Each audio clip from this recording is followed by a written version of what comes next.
Puji nama Tuhan, kesempatan yang baik ini kembali lagi saya hadir menjumpai Bapak Ibu sekalian. Semoga teman-teman sekalian tetap dalam keadaan sehat dan terus diberkati oleh Tuhan. Amin.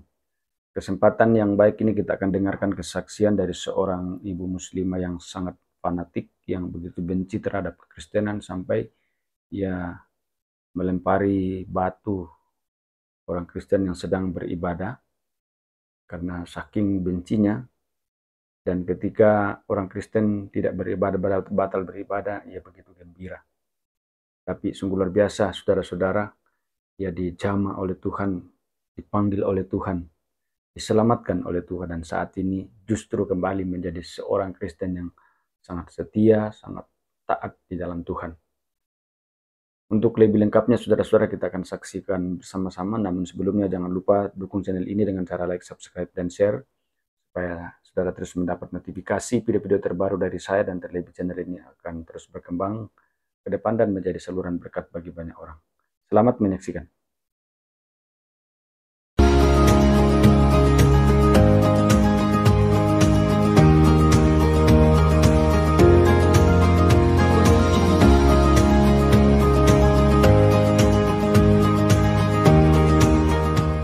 Bahwa saya dulu adalah dari agama Islam. Saya dari agama Islam dan saya harus mengikuti agama Islam yang benar-benar, bukan hanya Islam-Islaman. Jadi saya juga mengaji, bahkan saya juga mengajar ngaji, saya sembahyang rutin, tidak pernah tinggal waktu saya. Dan saya setiap malam Jumat saya pasti mengaji. Nah, saya punya persiapan-persiapan Al-Quran seperti untuk ibadah telekung itu saya punya, karena saya ikut nenek saya orangnya paling fanatik. Jadi saya di situ saya dididik secara agama Islam yang benar-benar. Dan saya mengikuti agama Islam, puasa itu semua saya tidak ketinggalan. Jadi saya itulah benar-benar saya Islam, saya tidak bisa rasanya kalau secara manusia saya tidak akan goyah kemana-mana. Tetapi bagaimana saya dari agama Islam, kalau orang tanya saya, nanti kalau kamu mati nanti kemana? Jadi saya jawab, mudah-mudahan saya akan masuk surga, mudah-mudahan. Dan saya, karena saya fanatik di dalam agama Islam, saya pikir agama saya yang paling baik, agama saya yang paling bagus.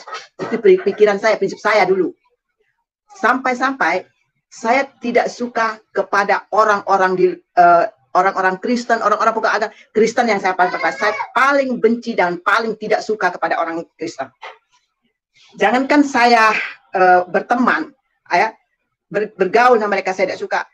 Saya dikasih orang minum kalau di rumah orang Kristen saya tidak mau, karena saya pikir orang Kristen itu adalah orang kafir. Saya pikir orang yang pokoknya orang kafir yang pikir agama saya paling baik lah itu. Tetapi agama itu saya pikir saya tidak suka. Saya paling benci sekali dengan orang Kristen. Saya tidak suka, paling bencinya orang Kristen. Saya nggak suka. Nah, di situ sampai-sampai saya satu gereja di Pelaju itu saya liwat, karena saya benci, saya pernah lempar gitu pada hari Minggu. Saya lempar. Makanya sampai orang bilang kok berani saya. Karena saya tidak suka sama orang Kristen itu. Saya paling benci. Saya nggak tahu kenapa di hati saya itu paling nggak suka sekali sama orang Kristen, paling benci sekali. Orang punya saya mau pinjam barang orang Kristen, saya nggak mau pinjam barang orang Kristen. Karena saya pikir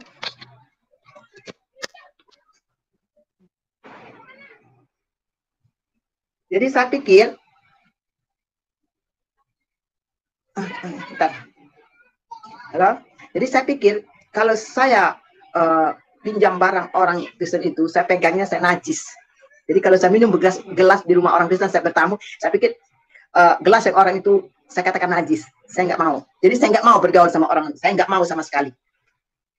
Nah, setelah itu gereja saya lempar pada hari Minggu, karena saya pikir paling benci ada gereja di Pelaju itu, saya benci, saya tidak suka. Jadi saya lempar gereja itu.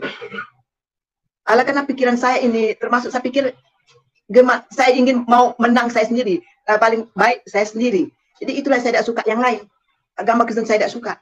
Kebencian saya kepada mereka, kebencian saya melunjak sehingga saya tidak mau ke rumah orang Kristen minum gelas orang Kristen. Saya tidak mau sama sekali. Jangankan untuk bergaul, nggak mau. Nah, tetapi setelah bagaimana caranya Tuhan menangkap saya, Tuhan tangkap saya oleh karena sifat saya yang tadi, kekerasan saya yang tadi saya benci pada orang, Tuhan rupanya Tuhan tangkap saya. Tuhan tangkap saya pada waktu itu. Bapak saya sudah ke gereja, ya sudah ke gereja. Adik saya juga sudah ke gereja, tapi saya belum ke gereja. Terus saya halangi adik saya. Saya bilang, kamu nggak usah pergi gereja ya, saya bilang gitu. Kalau kamu pergi ke gereja, saya bilang, nanti ada besi yang panjang, dipanasin, di api dipanasin, nanti kamu ditusuk dari pantat kamu sampai ke ujung kepala tembus. Itulah hukuman kamu kalau kamu masuk Kristen. Itu saya takutin adik-adik saya. Nah, tetapi adik saya ini pengong. Dia lihat, dia ngapa? Dia bilang tuh. Nah, akhirnya bapak saya kasih nasihatin saya bagaimana supaya saya ini boleh lembut hati saya, boleh saya bapak saya boleh bapak saya bicara tentang kekristenan ini, tentang Tuhan Yesus. Bapak saya ceritakan Tuhan Yesus mati di kayu salib, tapi saya nggak mau terima. Saya nggak mau terima. Saya bujuk adik saya, jangan kamu pergi gereja. Nanti kamu dapat hukuman. Kamu akan pokoknya ditakut-takutin lah adik saya itu. Tapi dia tetap hari Minggu dia gereja. Tinggal hanya saya yang di rumah karena saya tidak. Tapi saya tetap mengaji. Saya ngaji. Pokoknya saya puasa, ikuti puasa. Maksud saya supaya mereka itu jangan ke gereja. Sama seperti saya. Tetapi Tuhan itu berbeda. Di mana Tuhan itu sayang kepada saya. Dia sayang kepada saya. Dia mengasihi saya. Apa yang saya hadapi, ya rasanya saya tidak ada damai hati saya, tidak ada sukacita hati saya, hanya ada kebencian yang ada di hati saya. Itu yang ada di hati saya, kebencian yang rasanya saya tidak ada sukacita dan saya seperti murung tidak ada berseri muka saya karena saya pikir apa yang harus saya alami, apa yang ada dalam hidup saya ini sekarang. Nah, pada waktu saya pulang ke rumah, saya kan tinggal sama nenek saya pulang ke rumah mama saya. Pada waktu itu, saya rasa ada berpikir, merenung bagaimana hidup saya ini. Tapi waktu saya merenung, saya tidur di rumah mama saya, pada waktu itu belum ada listrik di rumah. Jadi masih ada lampu kecil untuk menerangi kamar saya. Nah, jam 7 malam, masih sore ya, jam 7 malam, saya belum tidur. Tapi waktu saya berbaring di kamar sambil saya merenung ini, pada waktu itu saya merenung, memikirkan, sehingga berkecamuk di otak saya bagaimana saya ini. Seperti orang gelisah, seperti orang takut, pokoknya berkecamuk dalam hati saya. Waktu saya tidur, waktu saya berbaring, saya belum tidur, Tuhan Yesus menampakkan diri kepada saya. Begitu terang sinar Tuhan Yesus mati di kayu salib. Saya lihat itu dia mati di kayu salib. Dan terang sinar Tuhan itu tertuju kepada tubuh saya, pada hidup saya. Saya lihat, saya nggak berani yang pertama saya nggak berani, saya tutup dengan bantal muka saya nggak berani, saya takut saya. Akhirnya berapa menit lagi saya buka lagi, sinar itu nampak lagi, saya tutup lagi, saya takut, sepertinya saya mau lari meloncat, tapi seperti ada yang nahan saya. Akhirnya saya ketiga kali nampak lagi, saya buka mata, saya nampak ketiga kalinya, saya pandang Tuhan Yesus itu dan saya menangis lihat dia tidak berbicara, tidak hanya menampakkan diri kepada saya. Terus saya lihat dia, saya pandang dia, begitu lama saya lihat, akhirnya hilang gambar Tuhan Yesus. Saya loncat di tempat tidur, saya lari kepada bapak saya. Saya bilang, Pak, tadi saya ada lihat, yang saya tahu Isa Al-Masih ya, bukan Yesus. Isa Al-Masih, saya bilang, dia mati di kayu salib, digantung dia menundukkan kepalanya, saya bilang. Dia lihat saya. Nah, akhirnya bapak saya bilang apa? Tuhan Yesus itu sayang kepada kamu. Tuhan Yesus itu mau mengangkat kamu, mau mengubah kamu menjadi yang terbaik. Itu bapak saya. Bapak saya seorang kiai, tapi dia sudah bertobat, sudah dia ke gereja di desa. Bapak saya, dia cinta kamu, dia sayang kamu. Bagaimana kamu sudah dapat satu penglihatan itu dari Tuhan Yesus? Saya merenung. Terus saya bilang, iyalah Pak, besok minggu aku mau ikut ke gereja. Saya bilang kayak itu, seperti itu. Karena rambut saya dulu panjang ya, karena tidak boleh dipotong waktu saya Islam. Tidak boleh dipotong rambut saya, jadi panjang. Jadi saya bisa tidur malam itu. Saya tidur, bapak saya ajak saya berdoa. Terus saya ikutin bapak saya berdoa. Terus saya tidur. Sepertinya saya waktu tidur malam itu saya tenang, saya tidur. Tidak ada saya gelisah hati saya. Sepertinya ada damai dalam hati saya. Hari Minggunya saya siap untuk pakai baju, ganti baju, saya mau ke gereja. Saya lihat di gereja. Saya lihat di gereja ini, saya pikir itu orang-orang Komering semua yang di gereja itu. Rupanya ada orang Batak. Orang Batak kan hampir mirip bahasa dengan orang Komering. Nah, Saya tahu orang Kombring ini paling keras loh, paling keras orang Kombring ini. Nah, hanya waktu saya pergi ke gereja, saya dipanggil ke rumah sebelah, ya, pastoral gitu. Saya dilayani sama satu pendeta. Waktu itu ada pendeta orang Australia, Pak Hil namanya. Terus ada satu pendeta Pak Wiono orang Jawa. Dan saya dilayaninya, dikasih tahunya. Bapak saya suruh saya kasih tahu apa yang saya dapat waktu malam itu. Saya ceritakan sama dia. Saya bilang saya dapat lihat Tuhan Yesus mati di kayu salib. Saya dapat Tuhan Yesus itu melihat saya sampai 3 kali. Saya ceritakan itu pada pendeta-pendeta waktu itu. Pada salah ada 4 pendeta yang ada pada waktu itu. Saya ceritakan. Terus pendeta ini bilang, pendeta ini tersenyum lihat saya. Pendeta ini tersenyum dia lihat saya. Terus dia bilang, Rahma, dia bilang, itu satu tanda bahwa Tuhan Yesus sayang kepada Rahma. Tuhan Yesus mau menyelamatkan Rahma. Tuhan Yesus mau mengubah Rahma menjadi yang terbaik. Bahkan Tuhan Yesus akan memakai Rahma untuk menjadi pelayan. Dia bilang gitu, menjadi penginjil, dia bilang. Saya kan belum tahu bagaimana pelayan, belum tahu. Hanya saya bilang, saya katakan, saya siapa? Saya bilang gitu. Hanya itu aja yang saya katakan. Saya nggak tahu artinya, tapi saya bilang, saya siapa? Nah, saya pergi ke gereja. Setelah pulang gereja, saya dilayani lagi sama ibu, sama para pendeta ini. Bagaimana Rahma, dia bilang, setelah mendengar firman Tuhan. Saya menangis. Saya menangis, terseduh-seduh saya menangis. Saya menangis. Karena saya pikir, oh, saya ini jahat selama ini. Saya jahat karena saya sudah membenci orang Kristen. Saya melempar gereja. Apapun itu saya lakukan, itu saya jahat. Tetapi saya lihat Tuhan Yesus itu baik dengan saya. Tuhan Yesus baik. Dia mau mengubah saya. Kebaikan Tuhan Yesus begitu baik. Sebenarnya saya harus dihukum kan. Karena saya sudah melempar gereja, hukuman yang berat. Tetapi Tuhan Yesus menampakkan diri, dia baik dengan saya. Hanya apa yang saya dapat itu. Saya katakan, Tuhan ampuni saya. Dan firman Tuhan ada satu ayat yang saya dapat pada waktu itu. Kisah Rasul 16 ayat 31. Percayalah kepada Tuhan Yesus, maka engkau akan selamat. Nah, itu yang saya pegang sampai hari ini. Dan saya percaya pada Tuhan Yesus. Bahwa Tuhan sudah menyelamatkan saya. Tuhan Yesus sudah mengubah saya. Yang tadinya saya jahat kepada orang-orang Kristen. Yang saya benci kepada orang-orang Kristen. Tuhan tangkap saya. Tuhan bawa saya ke jalan yang benar. Tuhan bawa saya kepada jalan yang terang Kristus. Dan terang Kristus yang Yesus mati di kayu salib. Untuk menerangi hidup saya. Itulah yang saya dapat sebelum saya mengenal Tuhan Yesus. Setelah itu, saya percaya kepada Tuhan Yesus. Saya percaya, dan saya terus belajar. Saya dilayani sama satu pendeta. Dia bawa terus saya untuk ke gereja. Dan kalau saya tidak pergi hari Minggu, dia datang ke rumah saya. Dia layani saya. Tapi ada banyak godaan-godaan kepada saya. Sehingga saya tidak bisa lagi ke gereja. Supaya saya dihalangi. Tapi pendeta selalu menasihat saya.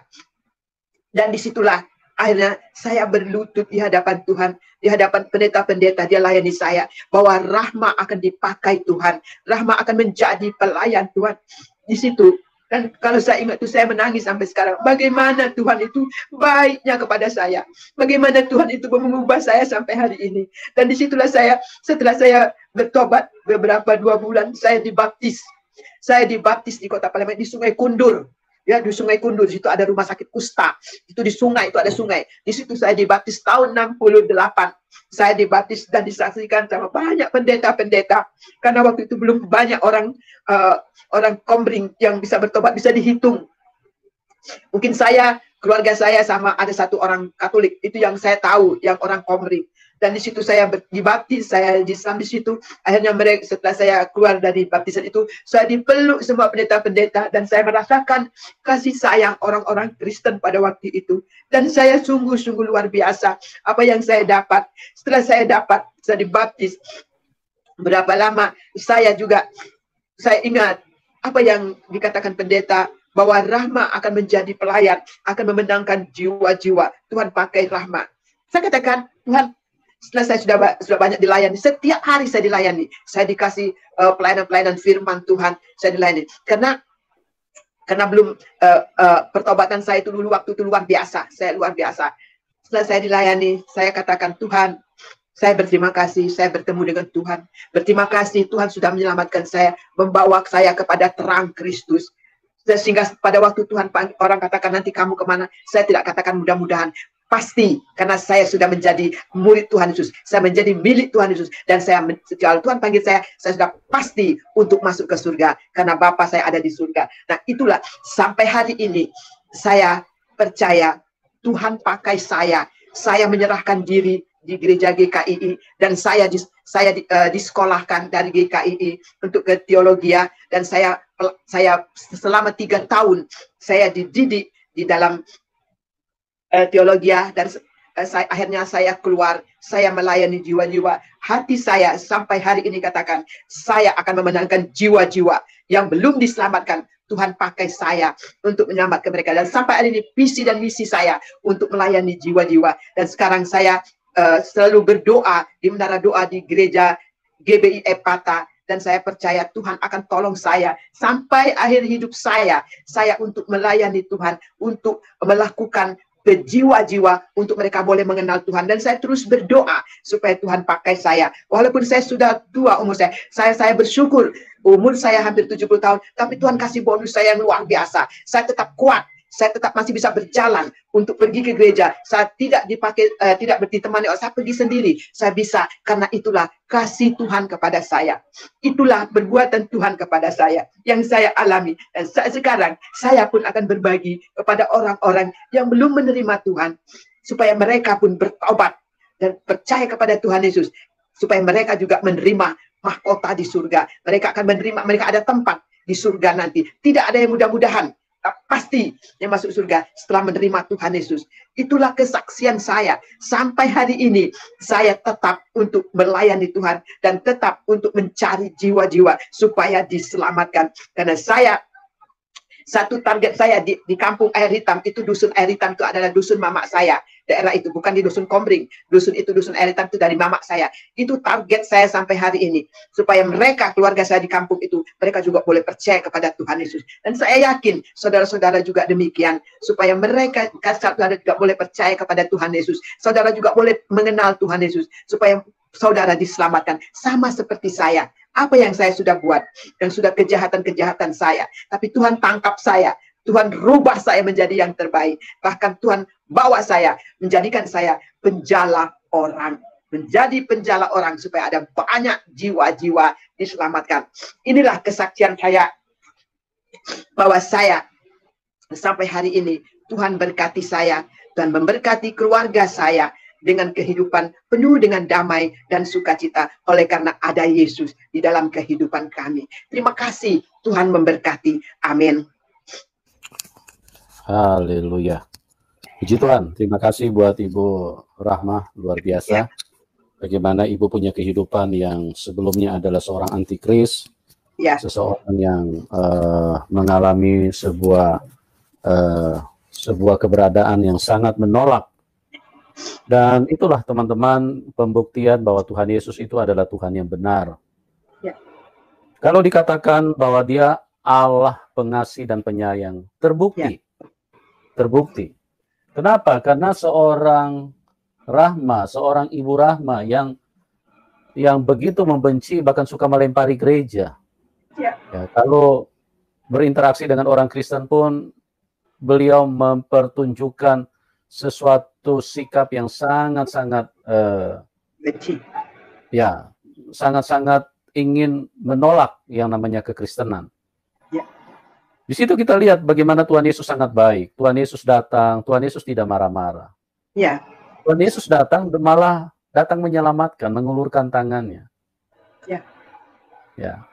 Kalau yang suka marah-marah, kalau yang suka emosi dengan kebencian, yang sedikit-sedikit berteriak untuk apa? Untuk merugikan orang lain, merugikan kelompok orang lain. Itu justru itu yang orang dikuasai setan itu. Orang yang suka menumpahkan darah orang, orang yang suka menghalalkan darah orang. Tuhan yang baik, Dia disebut pengasih, Allah yang pengasih dan penyayang. Sudahkah kita mengenalnya? Sudahkah kita berjumpa dengan Dia? Sudahkah kita mengalami yang kita sebut bahwa Dia adalah pengasih dan penyayang? Sudahkah kita alami itu? Atau itu hanya cerita dari nenek moyang, turun-temurun, tapi sampai saat ini kita tidak pernah merasakan kasih-Nya. Ya. Kita hanya bisa mengucapkan berdasarkan huruf-huruf yang tertulis di dalam buku bahwa dia dikatakan pengasih dan penyayang. Kalau ini huruf-huruf ini tidak terbukti, apa artinya nih teman-teman? Apa artinya? Ini berita, kalau dia tidak terbukti, maka ini menjadi berita hoax. Ya, benar. Tapi dia harus terbukti. Dikatakan pengasih dan penyayang, Ibu Rahma ini mengalami. Tuhan Yesus datang rangkul dia. Ya. Itulah yang namanya pengasih dan penyayang. Tuhan Yesus datang menyelamatkannya. Tuhan Yesus tidak tempeleng tabok kiri, tabok kanan, masukin penjara dulu. Kamu menista aku ya dulu ya. Kurang ngajar kau ini ya. Masukin penjara dulu kamu. Tuhan Yesus tidak seperti itu, teman-teman. Ya. Dia Tuhan yang baik, dia merangkul. Dia menyelamatkan. Jadi kalau dikatakan dia pengasih dan penyayang, itulah Allah yang benar. Allah di dalam Tuhan Yesus Kristus. Atau yang dikenal juga sebagai Elohim. Cuman kalau di dalam terjemahan LAI menggunakan kata Allah, tidak ada masalah. Karena Allah itu bukan nama. Dia Tuhan yang benar. Dia mengasihi semua manusia.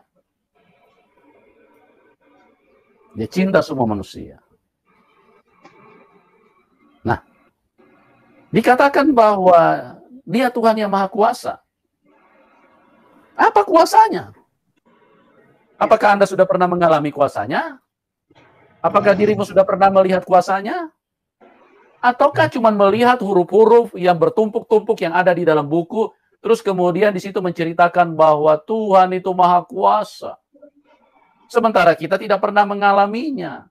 Sekali lagi kita sedang berbohong kepada diri kita sendiri. Kita mengatakan dia Maha Kuasa, tapi kita tidak pernah lihat kuasanya. Kita tidak pernah rasakan kuasanya. Benar. Kita juga sedang berbohong kepada orang lain. Karena apa? Karena kita tidak punya Allah yang Maha Kuasa.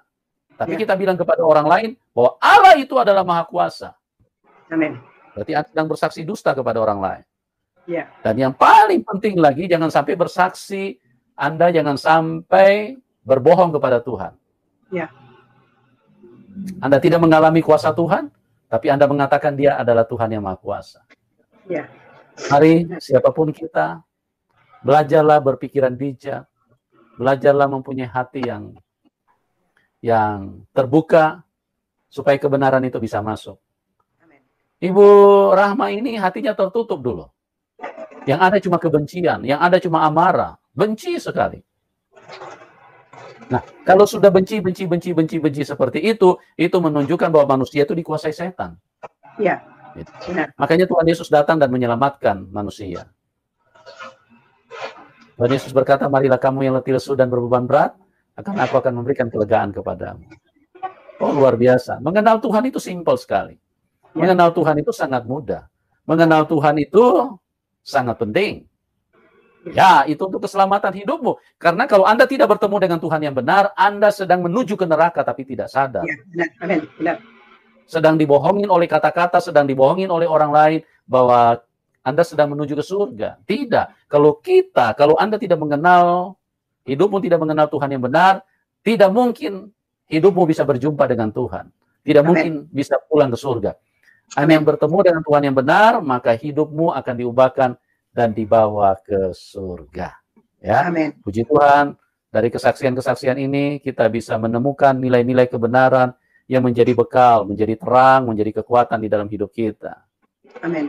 Dan itu menjadi lampu, menjadi petunjuk buat kita. Akulah jalan kebenaran dan hidup, tidak ada seorang pun yang sampai kepada Bapa kecuali melalui aku. Amin. Ya, firman Tuhan tegas. Tidak ada satu nabi pun yang berani berkata seperti itu. Tidak ada satu rasul pun yang berani berkata, akulah jalan kebenaran dan hidup.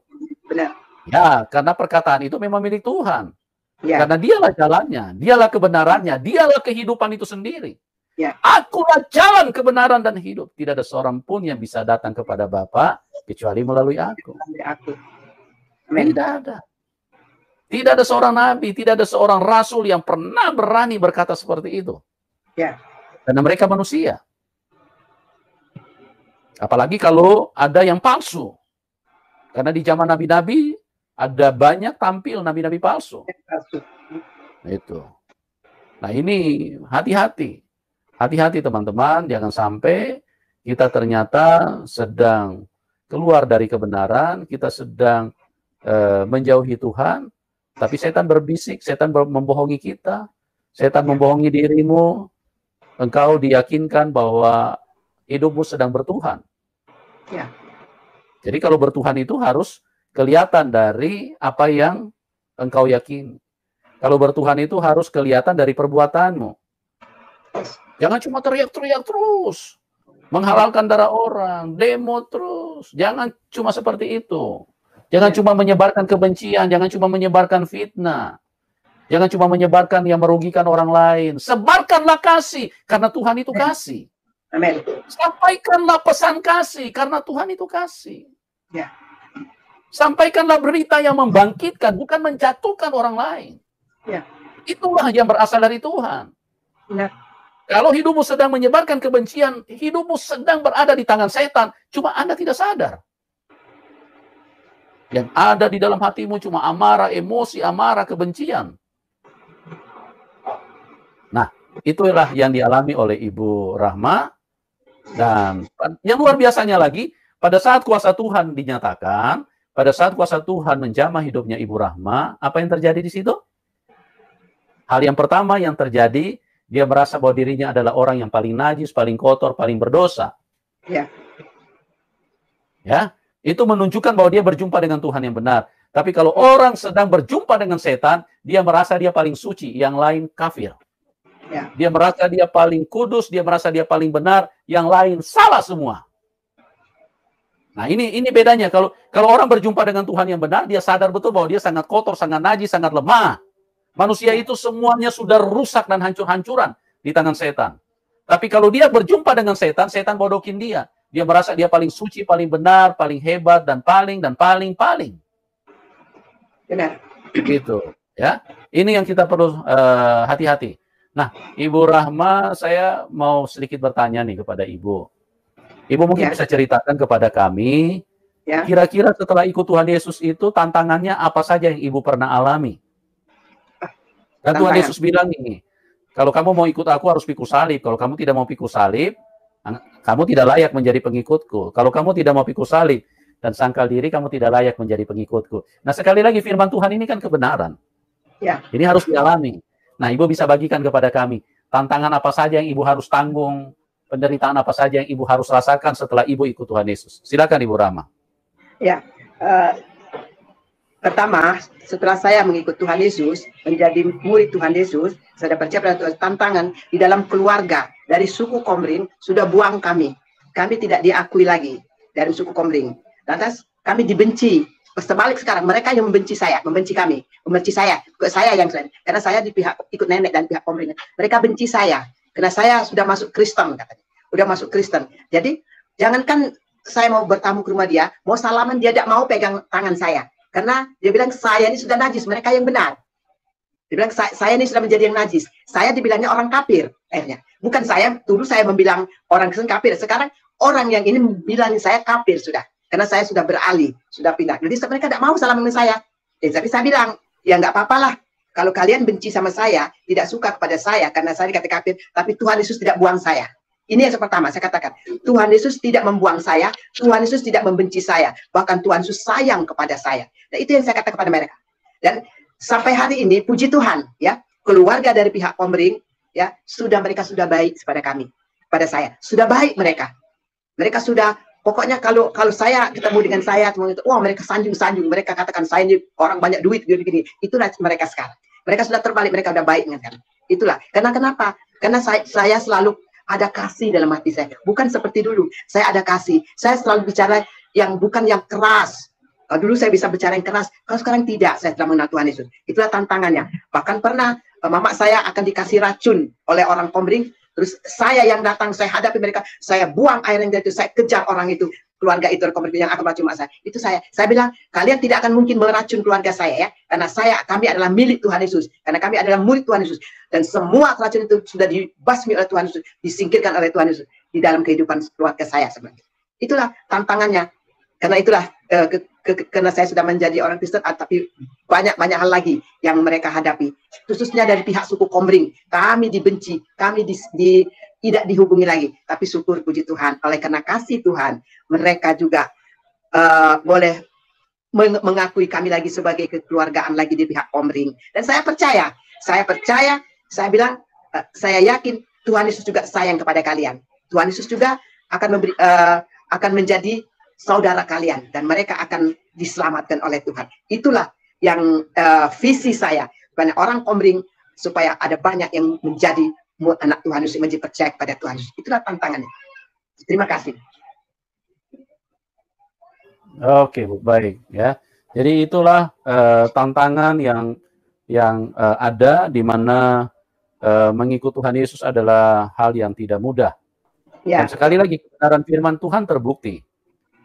Jadi kalau Tuhan Yesus bilang kamu harus pikul salib, maka itu harus menjadi kenyataan. Ya. Kenapa orang Kristen harus pikul salib? Karena Tuhan Yesus datang membawa konsep surga. Ya. Tuhan Yesus membawa ajaran dari surga. Sementara dunia ini dikuasai setan. Makanya setan tidak bisa menerima ajaran yang berasal dari Tuhan. Nah, bagaimana konsekuensinya? Maka dunia akan membenci. Ya, benar. Dunia tidak suka. Tuhan Yesus berkata, jikalau dunia membenci kamu, ingatlah bahwa dia telah terlebih dahulu membenci aku. Tuhan Yesus juga berkata, mereka membenci aku tanpa alasan. Ya. Jadi begitulah, ya. Kenyataannya, makanya setiap orang ikut Tuhan harus siap ikut salib. Ya. Harus siap ikut salib. Ya. Ibu, di dalam tantangan pikul salib seperti itu, Ibu ada nyesal nggak ikut Tuhan, Bu? Kok ikut Tuhan Yesus harus saya banyak tidak tantangan? menyesal. Ya memang banyak tantangan, tapi saya tidak menyesal. Karena kenapa saya katakan saya tidak menyesal? Karena saya sudah yakin kalau Tuhan panggil saya pasti ada tempat di surga. Itu yang saya katakan. Dunia saya akan tinggalkan, tetapi saya ada tempat di surga. Maka itu saya tidak mau saya masuk ke surga. Saya tidak mau orang itu, saudara-saudara saya yang dari Komring ini, mereka akan masuk neraka. Maka itulah Tuhan utus saya untuk selamatkan saya, untuk membawa mereka juga mengenal Tuhan. Itu yang saya katakan. Ya. Karena mereka tidak tahu kan. Ya. Jadi luar biasa ya, sekalipun banyak tantangan, Ibu tidak akan meninggalkan Tuhan ya? Tidak, sampai hari ini. Haleluya. Karena saya sudah tahu kan bagaimana hidup di dalam Tuhan Yesus. Ya. Karena kita mengalami langsung ya, Bu ya? Ya. Kalau cuma kata orang, mah itu ya. Tidak percaya. Itu bikin bahaya. Ya. Ya, memang. Ya. Makanya saya katakan sampai hari, kalau orang bilang, saya heran loh Pak, orang-orang, karena adik-adik saya lebih tua dari saya kelihatannya. Kenapa? Saya bilang, saya sampai hari ini, saya tetap di dalam Tuhan, dan saya selalu sukacita, umur 70, tapi saya bisa kemana-mana pergi untuk melayani. Tuhan kasih bonus saya, itu saya bersyukur dengan Tuhan, sampai hari ini. Tuhan itu sungguh baik. Maka itu bilang saya Tuhan itu baik. Oke, Bu Rama. Bu, Ibu juga bisa ceritakan kepada kami. Kan ikut Tuhan Yesus itu kan, dia adalah Tuhan yang benar. Ya. Dan Tuhan Yesus selalu menyatakan kuasanya. Di dalam kehidupan orang-orang yang membuka hati dan yang mempercaya kepada kasih-Nya. Ya. Kira-kira Ibu bisa ceritakan kepada kami mujizat-mujizat apa saja yang Ibu alami selama ikut Tuhan, dan itu menguatkan Ibu, menguatkan iman Ibu. Mujizat-mujizat apa saja yang pernah Ibu rasakan di dalam kehidupan setelah ikut Tuhan Yesus, setelah percaya Tuhan Yesus. Jadi kenapa saya mengatakan ini? Supaya ini kembali untuk membuktikan bahwa dia maha kuasa, bahwa dia pembuat mujizat, dan sekali lagi kita semua mengalaminya. Jadi bukan kata orang. Ya. Kalau kata orang itu yang bahaya. Kita sendiri yang harus mengalaminya. Mujizat apa, Bu, yang Ibu rasakan? Saya, ya ini dalam keluarga saya, Pak ya. Saya tentang soal kehidupan, Pak ya. Soal bagaimana ekonomi saya, Pak. Ya, ekonomi saya. Saya pernah, Pak, mengalami saya tidak punya apa-apa, Pak. Saya tidak punya apa-apa. Mau beli beras pada waktu itu saya nggak punya uang. Ada saya mengantus. Bikin kolam udang lobster, Pak. Udang lobster. Nah, itu kalau ada orang beli, saya jual. Itu pun jarang kan? Jarang sekali. Jadi saya waktu itu mau masak, saya nggak punya beras, saya nggak punya apa-apa. Terus kalau bisa saja punya saya pinjam kan dengan keluarga atau tetangga. Bisa saja, tapi enggak. Saya nggak mau pinjam itu karena saya pikir saya tunggu bagaimana Tuhan mau melakukan itu pada saya. Saya jam 2 saya lari karena nggak ada apa-apa. Anak saya belum makan. Saya baring, saya bilang, Tuhan gimana ini? Saya mau lihat bagaimana Tuhan itu dengan saya. Nah, udah jam 2 itu Pak, untuk siang orang tok-tok pintu saya. Dia tok-tok-tok. Bilang, siapa? Saya keluar. Terus saya bilang gini, Bu, katanya Ibu ada jual bibit udang lobster. Oh ya ada Pak, saya bilang gitu. Ada. Berapa Bu? Satu set itu 8 ekor Pak. 8 ini 3 jantan, 5 betina. Satu set. Oh, saya bilang harganya 350 Pak. Saya bilang kayak itu. Oh ya Bu, aku mau satu set, 2 set. Aku mau 2 set Bu, dia bilang gitu. Bisa Ibu ambil? Oh ya bisa Pak. Hati saya pada waktu itu Pak. Aduh Tuhan terima kasih. Tapi di depan orang. Ya, haleluya. Bisa menjerit waktu itu, mau menjerit. Terima kasih Tuhan bagaimana keajaiban. Nah itu yang pertama Pak saya dapat. Bukan hanya 100.000, 200.000 Pak. 2 set, 3,5. 351 set. Jadi 2 set dia ambil Pak. Itu menjadi luar biasa bagi saya. Itu satu yang saya alami Pak. Terus saya katakan satu lagi saya katakan lagi Pak ya. Setiap saya pernah indikan tempat beras saya itu Pak ya. Kalau saya ada beras, saya berdoa, saya tumpangkan tangan di dapat beras saya Pak. Supaya jangan sampai habis beras saya sudah dapat lagi beras, sudah ada lagi berkat. Itu yang saya doa terjadi sampai hari ini Pak. Itu yang saya alami Pak, dan sampai hari ini. Saya yakin, saya sepertinya tidak ada percaya kepada yang lain, tapi saya percaya kepada Tuhan Yesus. Itulah mujizat Tuhan pada saya. Ya, terima kasih. Puji Tuhan, luar biasa. Jadi kembali lagi firman-Nya terbukti. Dia pembuat mujizat, dia Tuhan yang berkuasa, dan dia juga Tuhan yang baik. Amin, benar. Oke. Terus Ibu mungkin bisa sampaikan 1-2 pesan, 1-2 kata kepada orang-orang yang sedang di persimpangan. Ya. Mungkin mereka sedang mencari kebenaran, sedang mencari Tuhan yang benar, atau mungkin sedang putus asa, atau mungkin sedang bingung kehidupan mereka. Kira-kira pesan apa yang Ibu mau bagikan? Singkat saja, supaya teman-teman yang di luar sana bisa menerima apa yang diperlukan, atau kebaikan-kebaikan Tuhan bisa menyentuh kehidupan mereka. Silakan Ibu. Ya, saudara-saudaraku, apa yang sudah saya alami ini, saya percaya Tuhan juga akan pakai saya. Dan kalau di antara saudara-saudara kita, atau ibu-ibu, ya anak-anak muda, bapak-bapak, yang mengalami kegalauan dalam hati, kebingungan di dalam pikiran kita, ya seperti tidak ada damai, tapi cobalah, carilah Tuhan.